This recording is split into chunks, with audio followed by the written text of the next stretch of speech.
اللهم صل وسلم وبارك على سيدنا محمد وعلى آله وصحبه أجمعين. رجعت لكم النهاردة بفيديو جديد. عملنا صينية بطاطس بالفراخ، حاجة كده فاخر من الآخر، حاجة كده ريحة وطعم مش قادرة أوصف لكم. وعملنا معاها كمان حبة رز بالشعرية، ممكن تعملي مكانها جنبها رز معمر، ممكن رز ابيض هيمشي حاله، اي حاجه.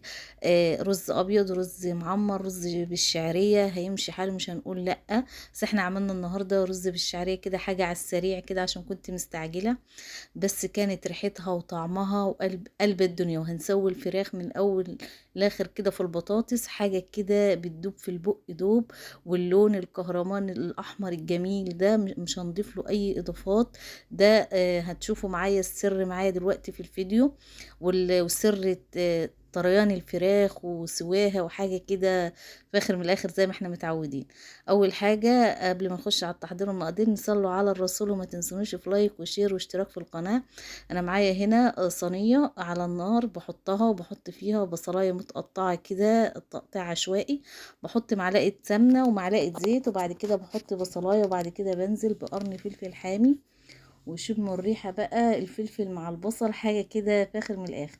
حطيت معلقة فلفل اسود، وحطيت كمان ملح، وهفضل انا عايزة ادبل بس البصل، مش عايزة اسويه ولا عايزاه يتحمر ولا اي حاجة، عشان تبقى خفيفة صينية البطاطس، تبقى خفيفة مش حامية.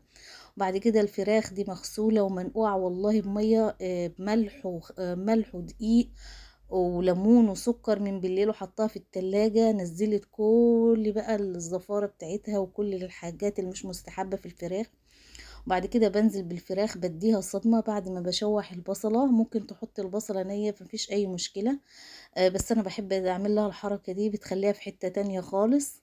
وبعد كده بدي صدمة الفراخ، وبعد كده بتنزل بهاريز الفراخ كده مع البصل وقرن الفلفل والسمنة والزيت. وبعد كده بنزل بالبطاطس 3 حبات من البطاطس جوليان، ممكن تستخدمي الكمية اللي تريحك. وهديها تشويحة كده مع البصل وخليها تشرب من قلب البصل. وكمان حطيت فصين توم بس ده ما تصورش. وهفضل اقلب كده، واحط ورقتين لورا، وهفضل اقلب كده. وكمان لو عندك مكعب ماجي خضار مفيش اي مشكله، بس انا ما كانش عندي. وبعد كده حطيت كمون وكزبره ناشفه. وبعد كده هفضل اقلب واظبط الملح بتاعي بقى. وبعد كده معايا شفشق من الطماطم، او ظبطت الملح. وبعد كده بنزل بالفراخ اللي انا شوحتها اديتها صدمه. لو وصلت لحد هنا ما تنسونش في لايك وشير واشتراك في القناة عشان يوصلكم مني كل جديد. وبعد كده بنزل بقرن صحيح كده من الفلفل الحامي. وبعد كده بنزل بالطماطم، نص كيلو طماطم، وبخليه خفيف شوية، ما بخليش الطماطم تقيلة. وبعد كده بنزل بيها زي ما انتوا شايفين، واغطي الفراخ واسيبها على النار لمدة ربع ساعة كده لحد ما تغلي معايا.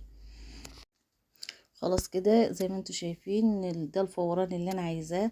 كده خلاص تمام. وبعد كده بولع الفرن، ممكن تسويها من الاول لاخر في الفرن، بس انا بحب اديها 10 دقايق كده على النار. وبعد كده بحطها في الفرن عشان الفراخ تستوي، وبغطيها او اغطيها بورق فويل كده، وبحطها في الفرن لمدة نص ساعة.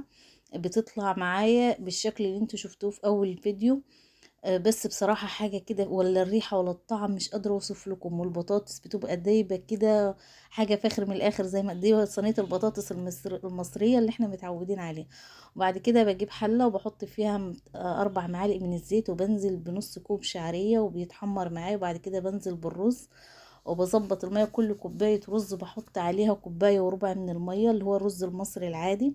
وبظبط الملح بتاعها، وبسيبها لحد ما تغلي معايا. وبعد كده بوطي النار لحد ما يتشرب من المية. وبيبقى معايا خلاص الرز زي ما انتوا شفتوه كده مفلفل وجميل، وريحته والله كانت قلب البيت. كده خلاص الرز خلاص استوى معايا، وهطفي عليه النار، وهنغرف بقى ونتغدى بألف هنا وشفا يا رب على كل اللي أكل. جربوها بالطريقة دي ومش هتندموا، والله العظيم هتشرفك قدام ضيوفك، هتعمليها لولادك في بيتك. وسهلة وما بتاخدش نص ساعة، بتبقى خلصانة معاكي كل حاجة، أكلة سريعة. ودي طبعا صينية وبتتحمر، وبعد كده بشغل عليها الشواية بسيبها تتحمر، ومش بحتاجة احمر الفراخ ولا اي حاجة. والبطاطس بتبقى زبدة كده زي ما انتوا شايفين. وكده خلاص وصلنا لنهاية الفيديو بتاعنا. لو وصلتوا لحد هنا ما تنسونوش في لايك وشير واشتراك في القناة عشان نتشجع بقى ننزل لكم كل يوم جديد. اشوفكم على فيديو جديد، والسلام عليكم ورحمة الله وبركاته.